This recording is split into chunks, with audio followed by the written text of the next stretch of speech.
Perfect. All right. Hello, hello. My name is, I don't remember.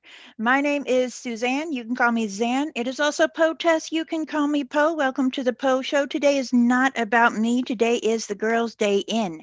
We have Sarah and Jewel and Mel. We're going to do a little bit of interview, a little bit of discussion, see how long we go. I have absolutely no idea. So let's do other introduction. You know me. Sarah, tell us a little bit about yourself. Well, I have a master's degree in psychology. I have also a bachelor's degree in early childhood education. I do a lot of tarot readings and spiritual counseling. That's primarily my forte, at least online. That's awesome. I have a bachelor's in psychology, master's educational psychology. We need to talk. Ha. All right. We we also have, let's see, we have Jewel. Tell us a little bit about yourself. Well, I think I'm coming up with Carmen Faye, so I was messing around with that idea.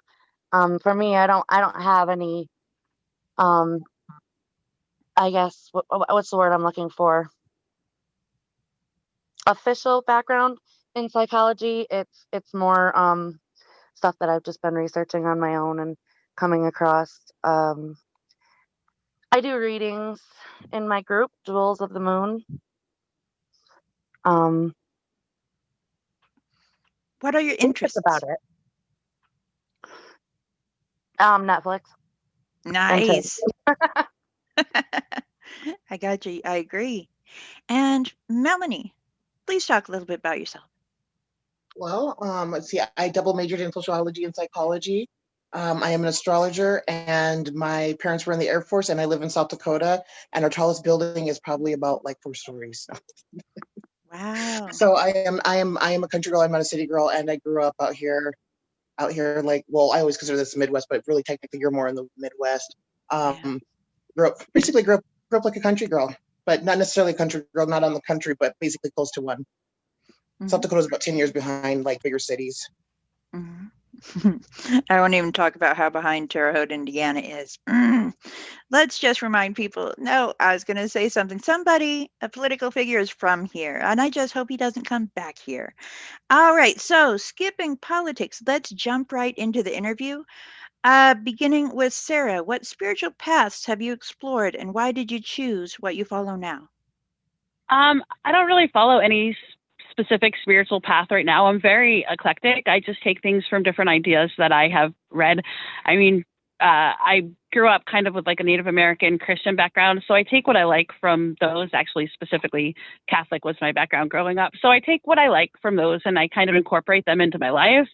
And then, like, my ancestry is Scottish and Irish, so I've studied a lot about that. I've also studied many different religions, from Hinduism to Buddhism to Santeurian to Hoodoo and all of that stuff. I mean, I read quite a lot. Right now I'm reading about some of the Nordic traditions, which is kind of interesting. Wow, that is awesome. So yeah, very eclectic. I kind of went with that. I haven't lately, learning just a lot about everything from everyone, which is why you are here. Haha.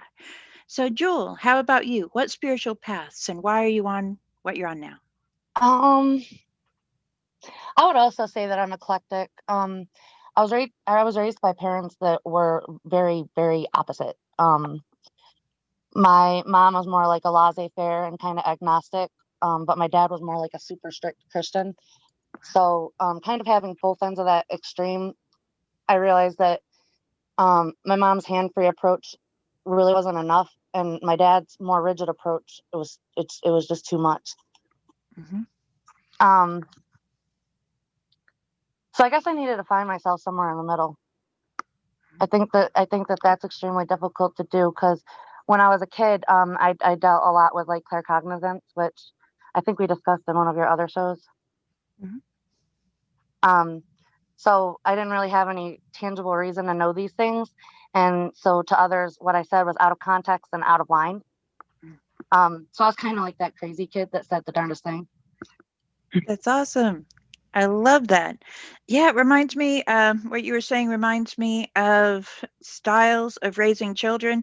What was it? There's the passive authoritarian and authoritative, and you want to be authoritative and not too rigid and not too passive.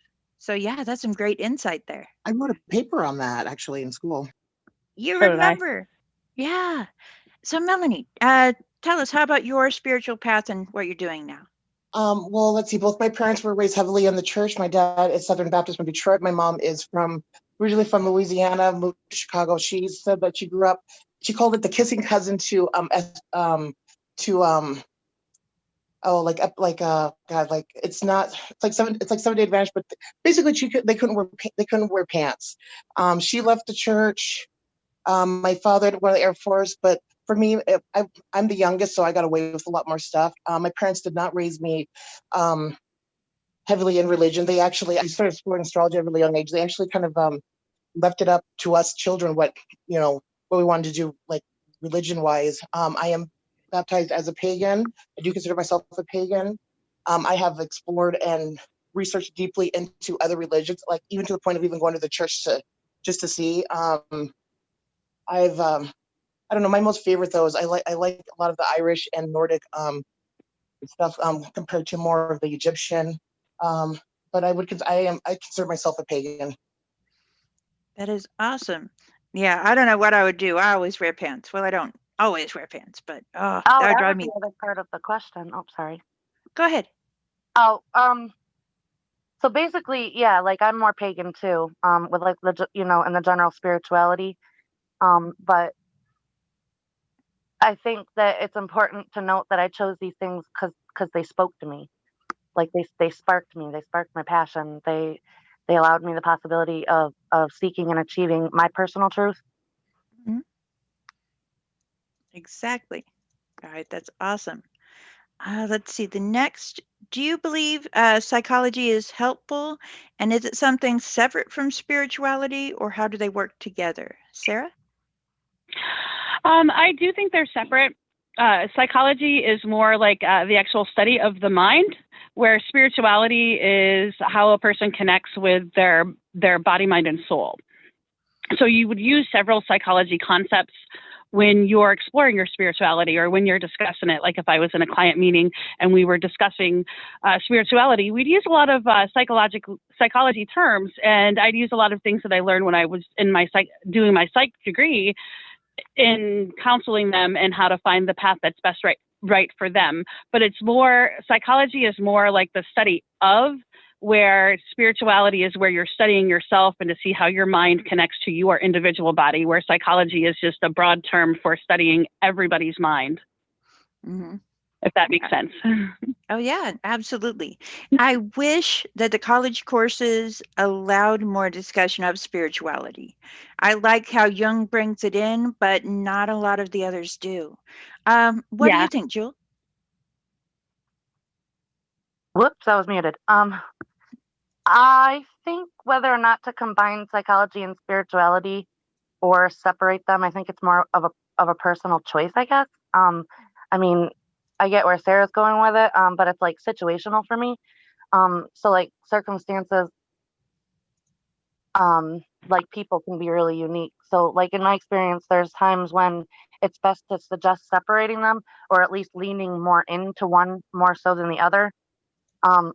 Like for people who find it hard to handle abstract or large scale concepts, um, might find it helpful to focus on the logical, the psychological.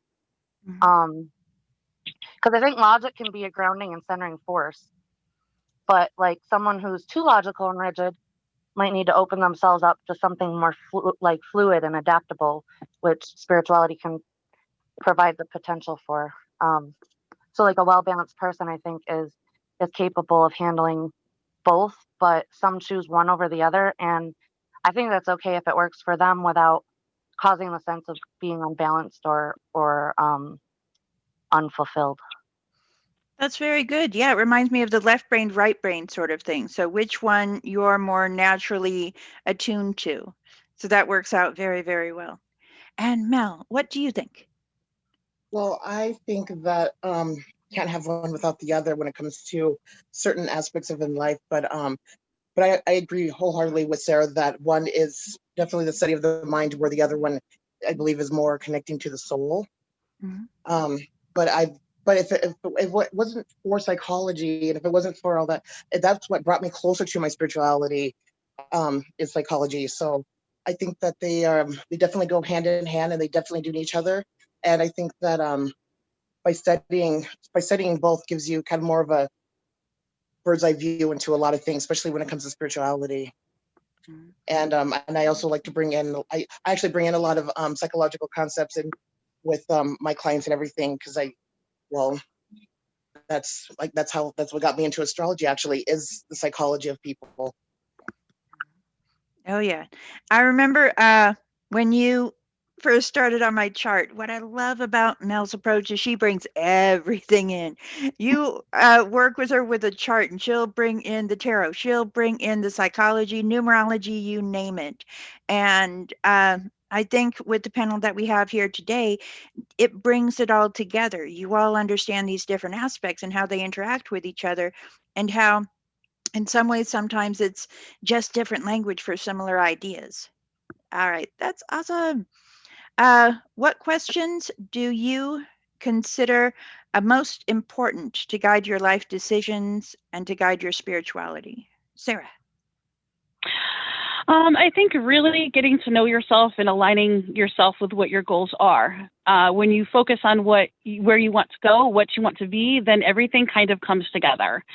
If you kind of are just walking around and not knowing what you want, then you have a little bit of a conflict. So I think really focusing on getting to know your inner person and those you're closest to is the best route. Mm-hmm. That is good. Yeah, we discussed shadow and how the things that set you off from other people may be something that you have deep down inside yourself. They say the qualities we love and hate most in others we have within ourselves. So it does help to look at what are my relationships? Why are they important? Jewel, what do Yep. you think? Most important questions. Oh, well, I have notes here. Hold on a minute. Sure. Well, I think my spirituality is the basis of my life at this point. So the decisions made, I think, go hand in hand. As a pagan, I follow the symbology of the 5-point star, which it's meant to represent the holistic human. So I've got like my mundane things to handle, like bills, fun adult responsibilities we all know and love, and health, which is the element of earth, the physical body, practicing mindfulness techniques and striving to always be a student fulfills the element of air or the mind, and being aware of expressing and receiving emotion and connection to others fulfills the element of water, the heart, and being passionate about what I do and creating my own reality, or finding the strength to kind of blaze my personal path, that fulfills the element of fire. And connected to the mind, heart, body, and will is the spirit. So ultimately, I think the best question to make the best decisions that allow ourselves to balance it all out and live a life fully is, am I doing this for me? And this is a lesson that I've had to learn rather recently. I mean, I think we go through cycles, but you ask yourself, is this what I truly want beyond any outside expectations? Is this who I really am? And those aren't always easy questions to answer, especially since the only constant we really know in this universe is change itself. Adapting with these changes can get difficult, but I definitely think asking ourselves these questions regularly is necessary to making the correct choices for self and staying the path of being real. Living life for others can be bland and unfulfilling. Fake is just somber and depressing. So I know, like I always like to say, with as much compassion as possible, you do you. If you're doing you and loving life, then you're on the right track. Exactly. There's so often that we go through life thinking that we're doing what we're supposed to be doing, when in fact we're just meeting the expectations of others. And there is sometimes just that aha moment of, oh crap, who am I? What am I about? What am I doing? And what is fulfilling for me? And it is easy. It may feel easier sometimes to live for others, but it's in no way as fulfilling. So yeah, I see those are very important questions. Mel, how about yours? Well, a lot of it is pretty much coincides with what Jewel has said. Definitely standing in your truth of who you really are, that integrity of who you are. You know, people talk about integrity, but I'm a firm believer in like just that whole integrity of self and like and doing things for the right reasons and knowing what those right reasons are. And and also too, Sarah like hit the nail on the head too. You have to know who you are. You have to really do a lot of internal and external work on knowing like because if you know who you are, then you know what your triggers are. You know things that of yourself that like when it comes to those oppositions of like, okay, I don't like that, and then the reasons why you don't like that, figuring out where do those triggers lead to, and also realizing that you are in control of yourself. And I think that's one thing a lot of people don't realize when it comes to spiritual work is you have to remember it's yourself, and a lot of projecting goes on, and that's where if you know yourself, then you know not to project. But and then also too, if you hold yourself in accountability, if you hold yourself in like Jules was saying, with the principles of the 5 points, then you're good. That's very important to always, it's got such a complex thing, but it's always good to always question not only your motives but your heart and your purity of what you're doing. Mm-hmm. So exactly. You have to ask yourself a lot of questions. Yeah. That's why that I think is one of the most important questions that I had for today, because some people don't know where quite to begin, whether it's psychologically or spiritually. And that's a big link when you're working towards personal potential or working with higher self.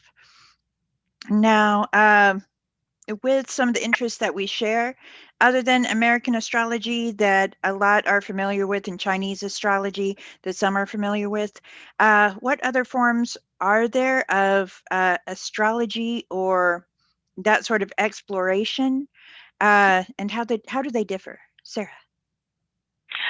I don't really do astrology, so I'm going to refer to Jewel and Mel because they're much more versed on it than me. Something that I'm looking to get into, but haven't quite gotten there yet. Oh, that's all right.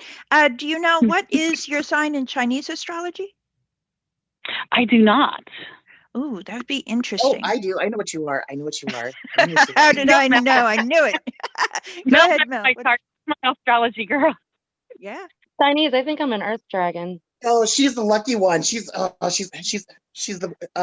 83 baby, so she's a pig. Pigs are lucky. Oh wow, yeah. And she's a Sagittarius.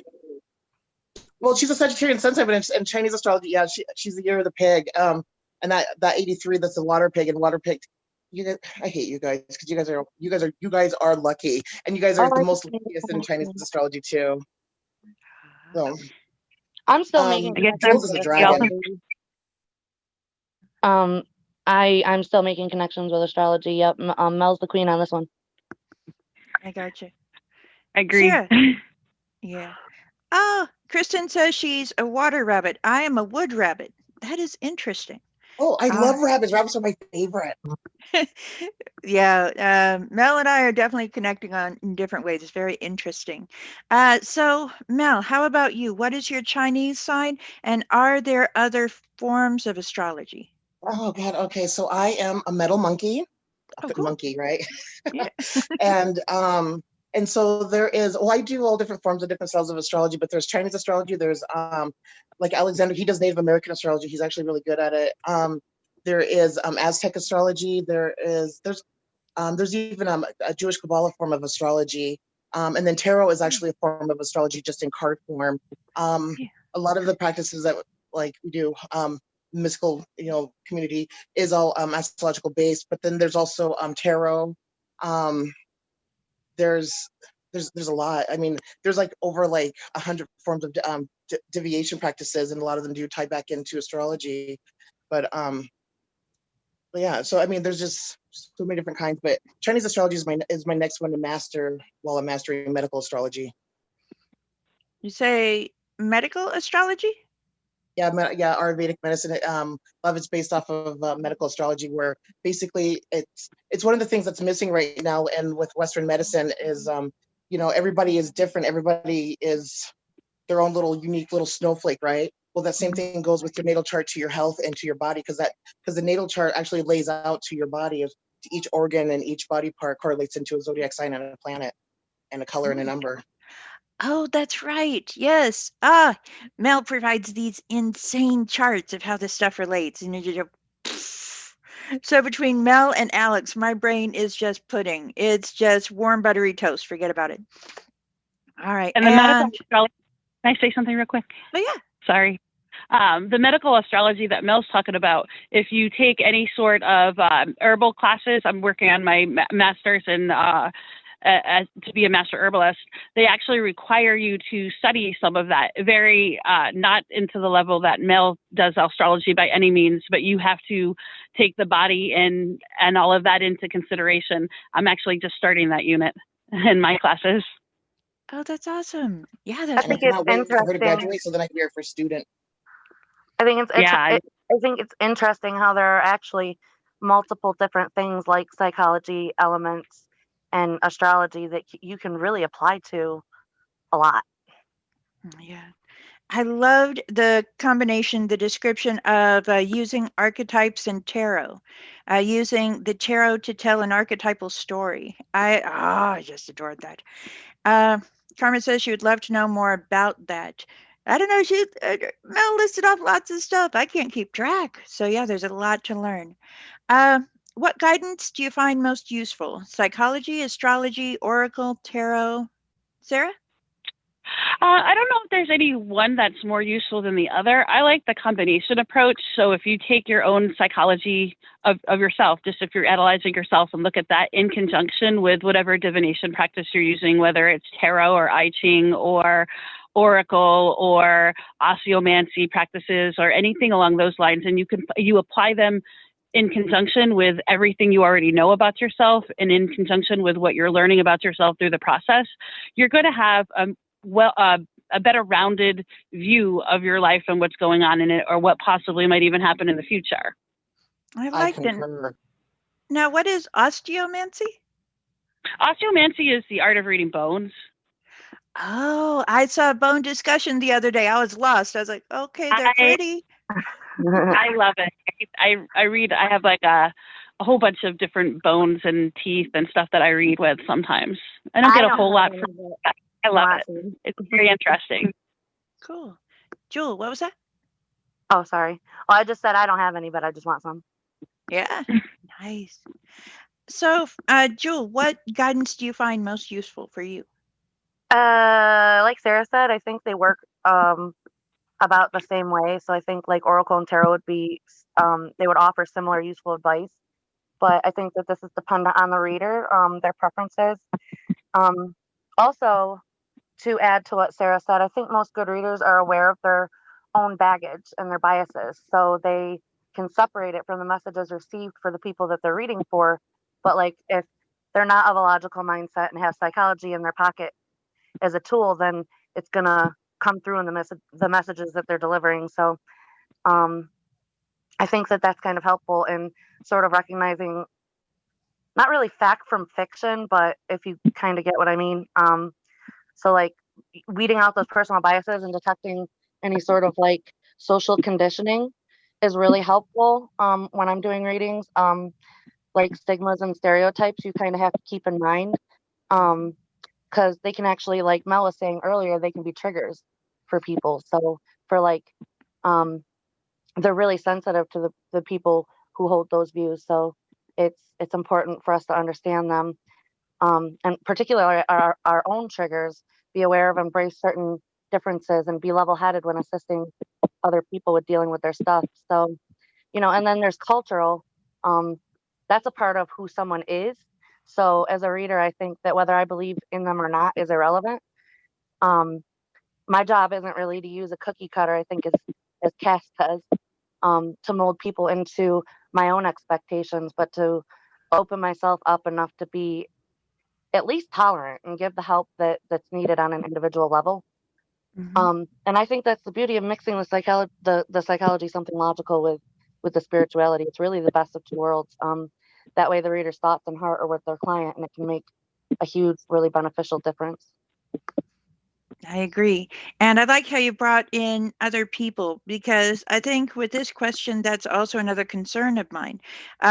With us, we follow a combination of approaches, but for the beginner, still exploring. That can be difficult. It can be confusing. It may serve their purpose, but they may say, okay, my attention is so far spread out. So that'd be something to explore. It's very important, yeah, to know yourself, to know the basis and the cultural influences, and when working with the clients to separate that, to give the most objective reading so that they can take their own into account. So that's awesome. Mel, what do you think? Most useful? Well, I think of course it's up to the person, but I think that going in and keeping an open mind to information, especially information that is shared, is helpful. I think that since we are very diverse and dynamic and very much multi-layered individuals as as humans, I think it's very good to kind of go into everything. Like when a person is going through like an awakening point in their life, what's the thing they do? They want to absorb in knowledge, they want to learn things, they want to know things, and I think that um, going in and learning, even if just learning just basis of it is good, good practice, especially for somebody who is going to be like, going to mystical work or reading or counseling or whatever. It's good to have like a diversity of information and knowledge, not only from what you're learning through books and stuff like that, but also through people. Um, I kind of indulged in the deep and I went into everything, but I think that the psychology of yourself is more important. I think that's like a good start right there, and then going off of that. But I agree with both Jules and Sarah. Yeah.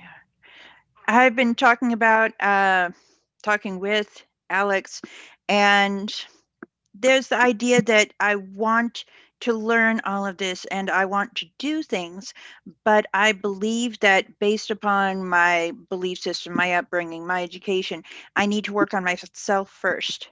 I need to find out what are my biases, what are my triggers, blah, blah, blah, so I can get rid of those before moving forward to the higher ideas, the higher self, the higher whatever it may be. Because how can I help someone else without fully understanding myself? So I can And keep that's that where separate. astrology comes in, because astrology actually has a way of telling you about your triggers and why you're this way. Why do you have OCD? And it will tell you like that's one thing that's what made me fall even more in love with astrology, because through astrology is where I learned, oh my God, I'm an asshole. Like I like would read, I'm like, oh my God, I do that. I'm like, oh, like it was like shadow work, like right in your face. I was just like, whoa, because it goes in deep, So that's why I love astrology so much, because it does break you. There's different forms, but it does break you down, and it kind of shows you your own butthole there when you get deeper into it. Yeah, but Okay. I don't think, and I think that that's a general misconception is that, you have to be 100% in order, before you can help anybody, and that's not true. Yeah. Nobody's perfect. So, Yeah. even if you make a mistake, you're going to learn from it, and the people who are connected to you, they might learn from it too. I got you. That is true. Right now, just quick insight is just I'm working on my knee-jerk emotional reactions. I think I want to get rid of those before I do anything bigger. So if I know there's an issue, I want to get rid of that issue, not worrying about 100%. So You said yeah, your knee jerker knee-jerk emotional emotional reaction. reaction. Yeah, So I have. self-control. Yeah, it's like the Do you consider yourself an emotional person? see, make it about me. Go Um, ahead. I just jumped right in there. Simply put, I always have an interest in mind versus body. Is the life more important of emotional life or logical life? And so if I have a crazy reaction to something, I stop that. I don't allow it to interfere interpersonally. So what I need to do is get into that shadow area and find out, okay, where is this coming from? So I can stop it before it even starts, because Yeah. I'm not going to be able to help others while in my mind I'm still going. So yeah. Yeah. So I All just want right. to say something. you're more of a mental. So your emotional state's more mental. Yeah. Yeah, same here. Yeah. Oh, yeah. Sarah, what was that? For those people that are like yourself and exploring these options, it's not necessarily important to get 100% or even 50% to where you want to be or where you think you're where you think you have to be. What's important is as long as you're comfortable doing it and you are continuing to grow and learn in the process, because nobody's ever going to be that perfect person. But as long as you're growing and as long as both relationships with whoever you're working with and yourself are beneficial, then you're doing the right thing. Yeah. Mm-hmm. Yes, actually, Sarah has helped me through a lot. Like, I went through a major transition, and both Sarah and Melanie have been awesome. You know, whatever one didn't think of, the other one did. Mhm. So yeah. Yeah, that's the amazing part. When I get into one of my moods, Melanie's contacted me and I didn't tell her crap about me being in a mood. So when we say these women are talented, they are talented. When we say they have insight, they have insight. It may not be what you're expecting, but it is there.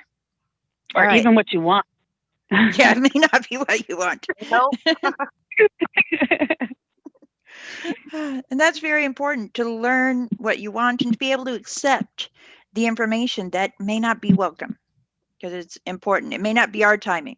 What is that? God's timing is not our own. God works in mysterious ways, whatever you might believe in. Divine timing is what I call it. Divine timing. Yeah, it's not ours. Which might not be what you need. Mm-hmm. Might not align. Yeah. And last, and then we can have just general discussion and drag someone else back in. Do you consider astrology or guidance cards helpful or entertainment? What helps or entertains more? And you can apply this to various mystic practices. Sarah. Okay. I think they're both helpful and entertaining. I mean, it's always fun to know what might happen down the road, or it's always fun to see when people get things right that have happened in the past. So I guess it provides some entertainment, but it also is there to get the person that is being read to think about things and evaluate their life from a perspective that they might not have thought of before. And when you do that, they kind of step outside their body and they look at it from the reader's eyes for a second. And they're like, oh yeah, maybe I do need to work on this. Maybe I do need to do this. Maybe I should focus in this area. So I think both. That's good. I really appreciate what you said about stepping outside of ourselves to view it in a different manner, through someone else's eyes, or more objectively. So that's because awesome. sometimes we're clouded. Our judgment's always clouded about ourselves. Mm-hmm. Oh yeah. And Jewel, what do you think? I would definitely agree with that. And then I want to go for the entertainment purposes only, because this one really gets me. The disclaimer for legal reasons generally.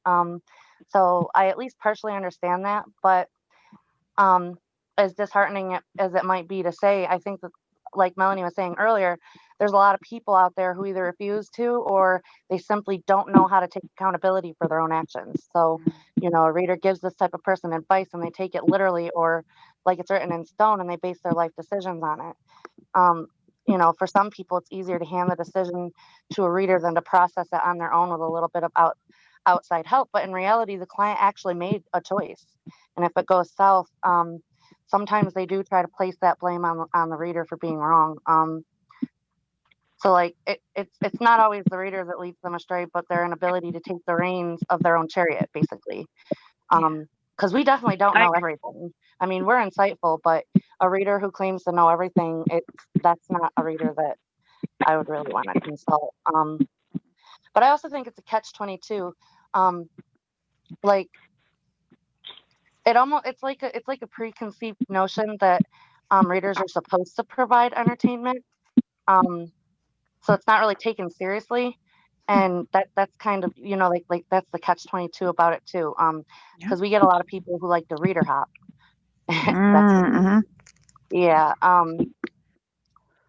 So, you know, we're just looking for ways to be more productive, and sometimes it's hard to get that message out there. I guess as a group owner, that just kind of fell out.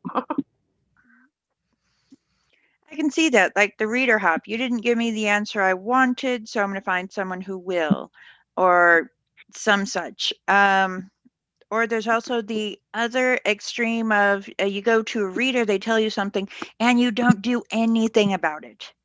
So you can go to either extreme of, okay, I'm going to, that's a message from God, I'm going to do that. Or, yeah, that was interesting, but I don't believe a bit of it. I'm not going to, nothing. So that's, Yeah, it's all about accountability, responsibility, that sort of thing. That's good. Yeah, I think a lot of us readers get frustrated with it, but I try to look at it like the human mind, psychologically speaking, often needs repetition to learn. So it might be a little monotonous, but you just keep giving the same message if you have to, and just kind of hope it sticks. And trust, I've been there before too. There's been so many times that people have been giving me readings, and I'm like, well, I don't understand, and la di da di da, and about the fifth or sixth time, it finally sticks. Mm-hmm. Or it's totally out of left field, and then ages go by, and then something happens, and you remember from way back when. Well, crap, that's some timing, isn't it? Right. That's So I where think like I whether agree. or not Oh, I like think go ahead, whether or Jules. not it helps. Oh, sorry. I was just going to conclude with I think that whether or not it helps or entertains is kind of up to them. Good answer. Yeah, that is. But I agree with Sarah that sometimes you do have to step outside of yourself and to actually take that look at yourself. And that's something that I've had like I try to make myself do a lot more often here over the years, because a lot of times we do get stubborn and we like pigeonhole, or we like death grip onto stuff, what not realize that we just need to put it down and take a look at it from a different viewpoint. That's where like the whole like they say the information is within. Well, sometimes you got to come outside of yourself to make sure that the information is not getting delusional, or that that's how like megalomaniacs and stuff like that are created. But and I also like with the whole entertainment purposes, I don't know, I guess there are some readers that do the whole entertainment thing and everything, but I guess it's kind of weird for me, because like I do have people that like to watch all the time, but sometimes I wonder, is it for entertainment, or is it or is it for actual like educational? So I don't know. Yeah. I think that using it, I think for entertainment purposes, I think that I don't know, I kind of I don't like that, and I hate that like a lot of times like certain practices they have to put in there. This is for entertainment only, because we're dealing with people's lives. We're dealing with people that count on us to give them the right information, or information to help guide them. And like when it comes to like working with certain people, like I don't always say or tell them what they want to hear, but I also don't divulge, because I think a lot of it is like them doing the work themselves. Because you can, because you have those people that you tell them the same thing over and over and over and over and over again, and they don't get it. So like that's where coming in and for guidance. And a lot of times it's just people just need somebody to talk to. But for entertainment, I don't like the whole entertainment purposes thing, because I don't think what I do is for entertainment. I take it very Well, seriously. yeah, and I think it also creates an expectation for you to sugarcoat things, and that's just not. That was something I had to learn too. Don't sugarcoat it, because they're not going to get what they need. Good point. Yeah, I think that's important. I think that for entertainment purposes only is kind of just for liability, just in case.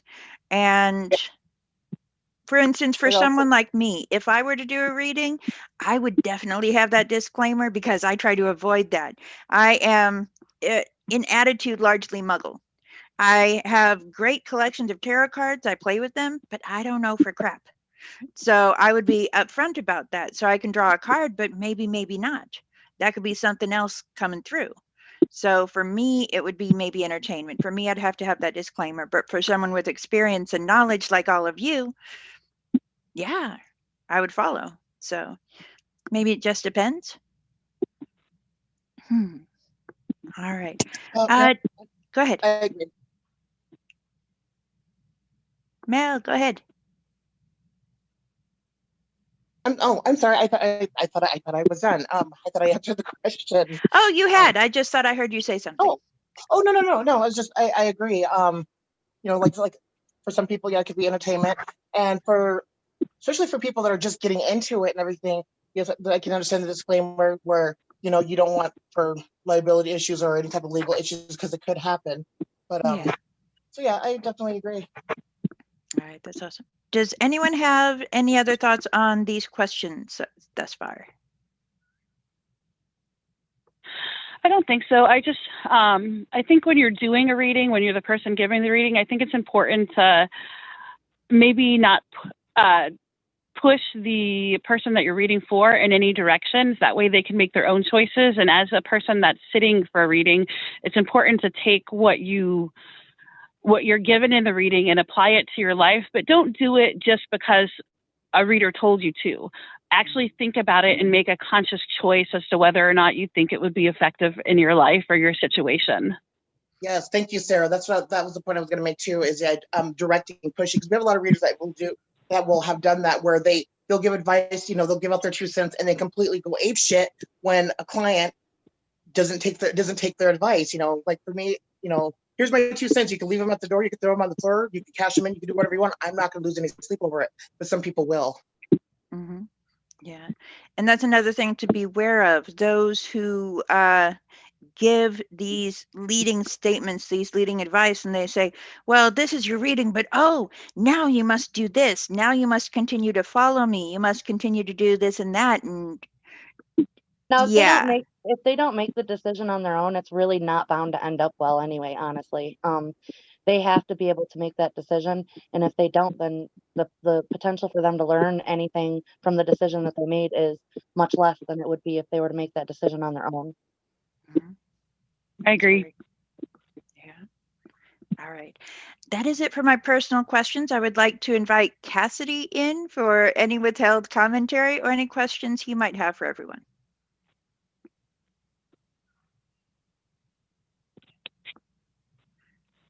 Still no sound, sir? Okay. Oh, wait. Does it work There now? you are. Yay! Okay, so in a way, you're all right. Mhm. That's my wisdom for the day, because I got caught with my pants down. Okay. So in all seriousness, the disclaimers. The major issue with disclaimers is this: it's actually not for the sitters; it's for us readers. Gotcha. You guys would be shocked, shocked, okay, special shock education to find how many people will, like, for example, hire a reading and then divorce their wife or whatever, and then sue us for the reading. There's so many ways that a clever human can just stake it in and break it off. So the disclaimers are partially for that whole crazy thing, but mostly it's so we can't get sued.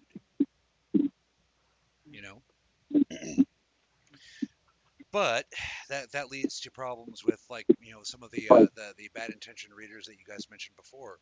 For example, those that will cold read you, and then lead you to the conclusion they want you to get, so that you have to keep coming back to them. So really, it's a matter of trust. If you trust your reader, then don't shop around. It's not a good idea. I agree. Because if you shop, it's not that you shouldn't get a second opinion. You're always entitled to a second opinion, okay? But if you shop around, you will eventually find a cold reader that will tell you what you want for $300. And that's the exact reason why I have mystical ink vibrations. That's why it's an ink. That's why, like, if I can't work with a client, I always suggest out other readers, because I do think that it's good for somebody to have a diversity when it comes to consulting and advisory. But I also think that once you have those couple of readers that you like, you should stick with them, unless something happens where you need to maybe go out and shop around. But yes, you should be able to have somebody, or have readers that you trust, that you really, really trust, because a lot of people can't put all their cards out on the table, because there's no trust there.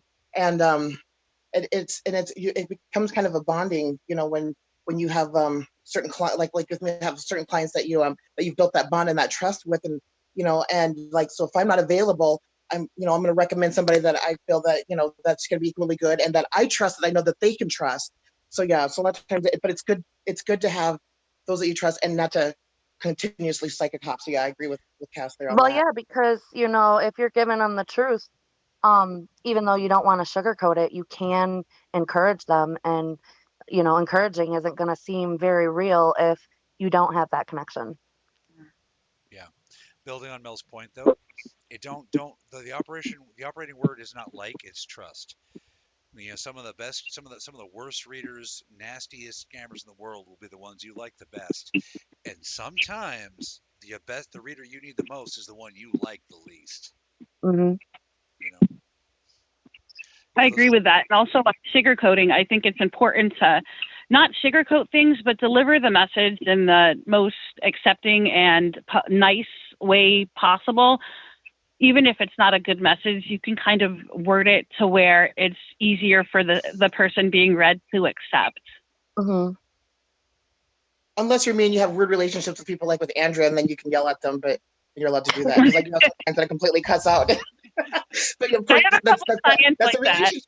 That's the relationship that you build with your clients and stuff like that. Oh yeah, so we can just lay it in thick. Well, And some then, people need to be yelled at. I mean, you know, my boyfriend literally tells me, "Nope, I need it. Just yell at me. I just kind of need a kick in the hiney." And Jewel, I think there's a couple times that I've told you, like, wake up and look. Oh yeah, I'm sure. Yeah, for someone like me, it would be more gentle. And I think Mel figured this out. If you yell at me, dude, forget about it. If more than one person is talking to me, forget about it. So it's Mhm. about, yeah, adjusting that language so it is digestible and at very least understood in their context. So yeah, that's very important. So through my experience, I've learned to trust Mel. Through my experience, I'm learning to trust insights from Alex. I'm learning a bit about Bree. Wow, and she's near me. So I'm totally going to meet her. Okay, What about me? and what's that? What about me? A bit of a distance there. If you Ah, provide some otherworldly insight, then I'd be able to evaluate. So we'll talk. But well, I got some, but first you need to drink a case of tequila. not until I get there, right? All right. And with Sarah, I remember seeing her on the show first time a long time ago, and I was very, very impressed. I haven't worked with her yet, but want to get to know her as a friend and whatnot. So that'd be good. And Okay. Jewel. So yeah, it's awesome. So I would trust these people more than I would trust my father's third wife, who had the Christian spiritual insight, whatnot. Now that she knew that Sketch and I would end up together. She didn't tell me anything about Cassandra. And I did one dial-a-psychic once, and they were right, but they told me what I wanted to hear. On the phone, I don't know about cold readings, so it's A skilled cold reader can get you on the phone too. It's all Yeah. about listening to the inflections of the voice, things like that. I can cold read like a mother, which is why I try to, avoid stuff like that. You know, like I'll, What I I'll do about that for too. example, for And example, then, for example, I'll say what I have to say first before they tell me more. That way I can't cold read it. You know. Mhm. Now, a Mhm. lot of I try to do that. a lot of readers won't do that because it leads to getting like being wrong, which can damage confidence with the sitter. But I don't work Mhm. that way. But that's Mhm. probably why I'm not a very successful reader. Mhm. I think you can be that way and be successful. I try not to know anything about the person or have any contact with them prior to the reading, at least the first time I read them. And I'm very, very accurate at it. Right, but you're legit psychic. I'm not. I have to work at it. I have to Yeah. do workarounds. Yeah, I guess that's a bit of a difference, but cheater, cheater, pumpkin eater. No, you guys are the Pumpkin, cheaters, man. pumpkin roll. Um, so Cass, is your smell part of the reading? Yeah, Mhm. absolutely. The way I work is essentially I use my people's ability to sense energy and flow. I don't see it like other people see it. I suspect that's because the damaged eyes. But like for example, I don't see auras, so I have to interpret incoming energy waves. The problem is I'm not like human psychics. They don't need the direct sense. That psychic ability sort of bypasses time and space. Would you guys agree? That psychic sense. um, I don't. Can you explain it a little differently, maybe? I don't know that I get what you're saying because I smell things as well, but I also see them, hear them, and sometimes can taste them. or just know them. For example, you don't need to know something's coming, or you don't need to know something's coming. You'll get a natural psychic impression. You know, Oh yeah, just yeah, when I meet somebody instantly, yes. right. I have to smell it like an animal. So yeah, that's what I mean. Psychics essentially bypass time and space. Their perception like physiologically, the organs that create the ability to do these things psychically are essentially sensing past time and space. Okay.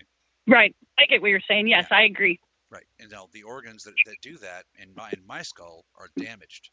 So I was psychic like you guys when I grew up, while I was growing up. So that's kind of how I know how to talk to you guys and understand you. But ever since the injury, it's been a matter of healing very slowly. So Oh, that's really interesting. I think I said this before, I'm not sure, but I have auditory processing disorder. And so physical hearing for me is horrendous. I can't understand a lot of times when I'm hearing things because I don't process them right, but I do in the clairaudient sense. I can hear, vibrations and energy more than I can what's going on right in front of me. But with the scent, I don't get that very often. It's pretty rare. So, mm. Well, that just goes to show that each of us perceive things differently. You know. hmm My clear senses are quite strong. That's yeah, because my your my vision's Sagittarius. been getting a lot better, and I've always had the claircognizance. It's just it comes in, and I'm definitely a big Yep. channeler. Yeah, I have that too. That's definitely, I would say, probably my strongest clear sense.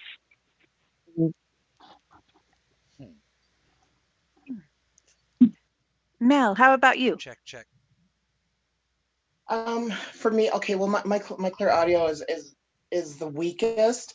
But if I can hear somebody, like if I can hear somebody's voice, that helps a lot. Um, I don't know. I guess I'm more of a channeling and telepathy is my strongest.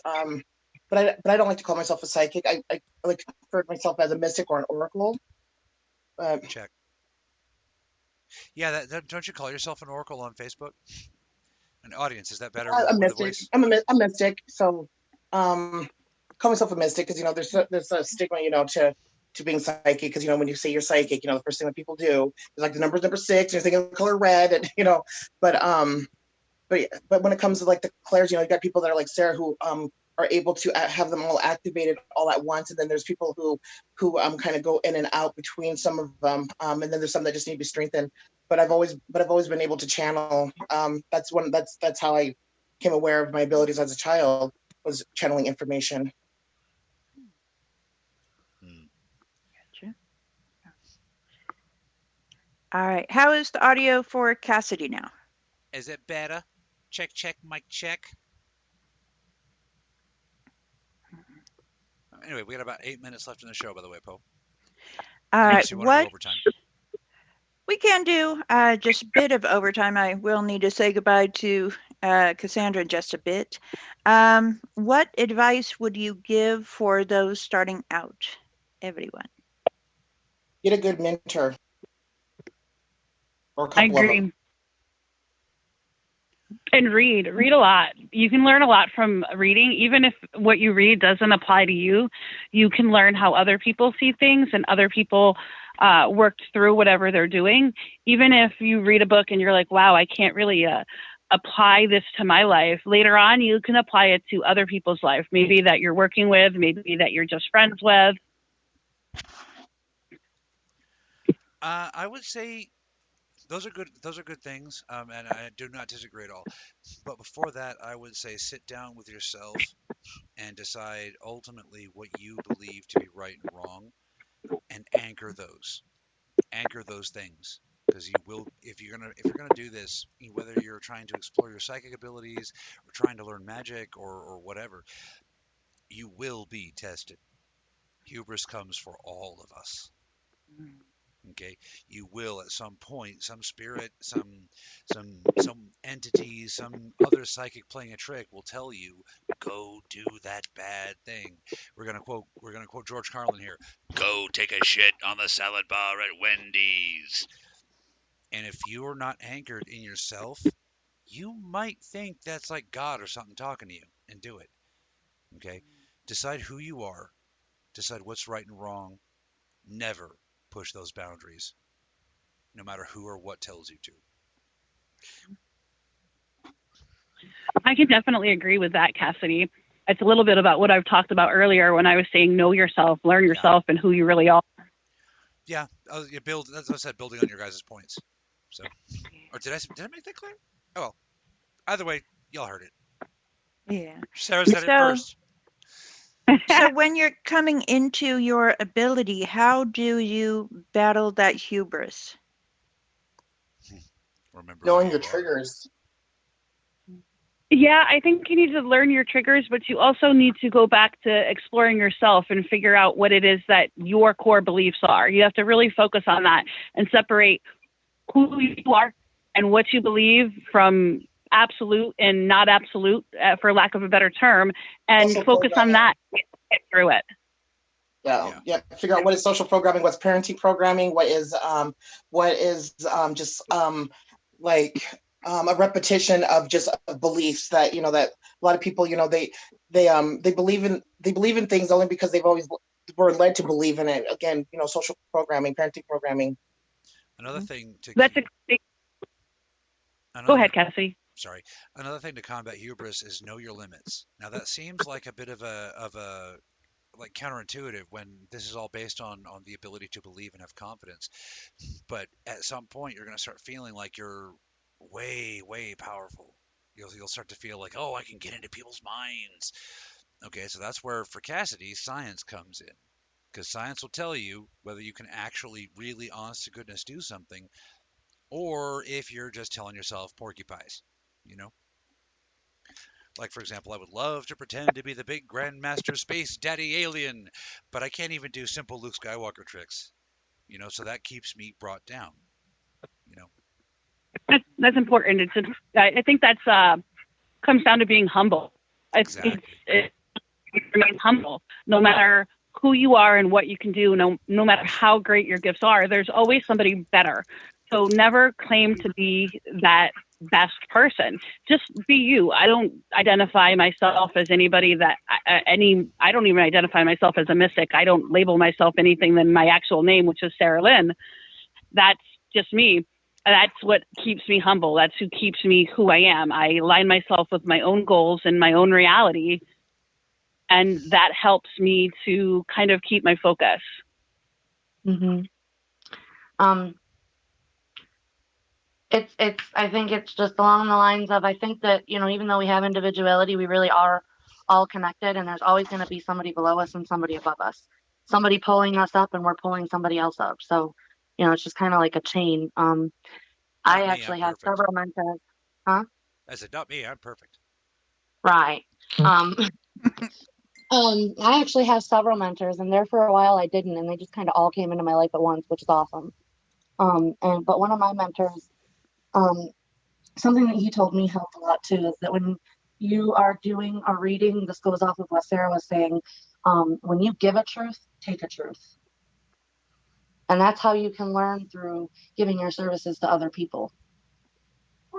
Like that. Yeah, two of the things that struck me, Mel said about defining what you believe outside of what you were taught as a child, outside of what society has taught you.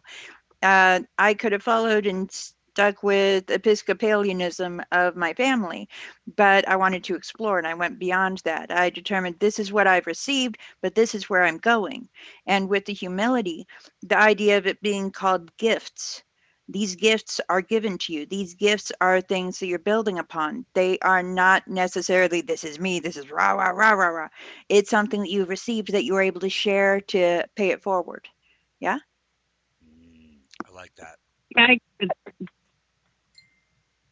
I like that. I think it's really, yeah. I think it's important to define yourself outside of society. No matter what society says, do you agree with it? Is that your view, or is that the view that everybody else is saying?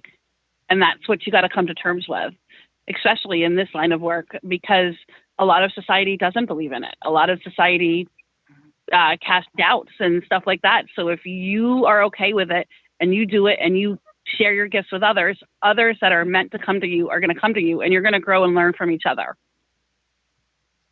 Paul, I wanted to ask you, can I geek out for astrologically for about 2 minutes?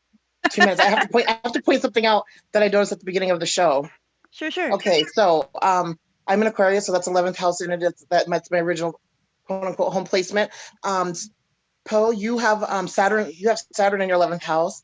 Cassidy has his Sun and North Node, and Saturn in his 11th house. Sarah is an 11th house Libra Moon, and Jules is an 11th house Sun with her North Node. Or no, not North Node, with her Jupiter. Okay. The 11th house is the house of the water barrier. Every time you say that, I think of tardigrades, water bears. Yeah, Age of Aquarius. Ah, Right? yes. That's awesome. All right. I think Very Uranian. that's cool. This may be a good closing point. Does anyone have closing remarks on anything? I don't think I have anything left to say. I'm good. I have a lot to say, but I think somebody's coming at me with a stapler for my lips. All right. Mel? Well, Yeah. I just want to say thank you for having us on the show. I appreciate it, and I love that we have the Poe Show. I think it's great. Okay. Something a little unusual. And I want to thank wait. everyone in the comments. I'm sorry we didn't get a chance to really discuss the comments. We could probably do so another time also. Go ahead, Cassidy. I was just gonna say, I hate all of you who are putting song cues. Just hate you. That's all. Hate you. Especially David, that last one with Smashing Pumpkins. I almost couldn't do it, dude. I missed it. Oh, that's right. I forgot about that. Yeah.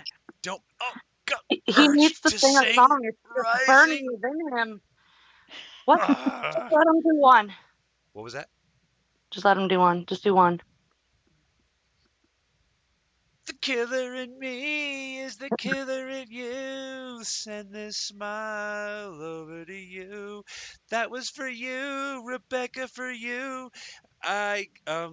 Something that rhymes, but not the word poo. Cat caught your tongue.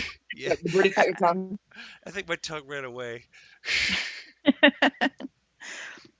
All right. It was wonderful having you all on the show.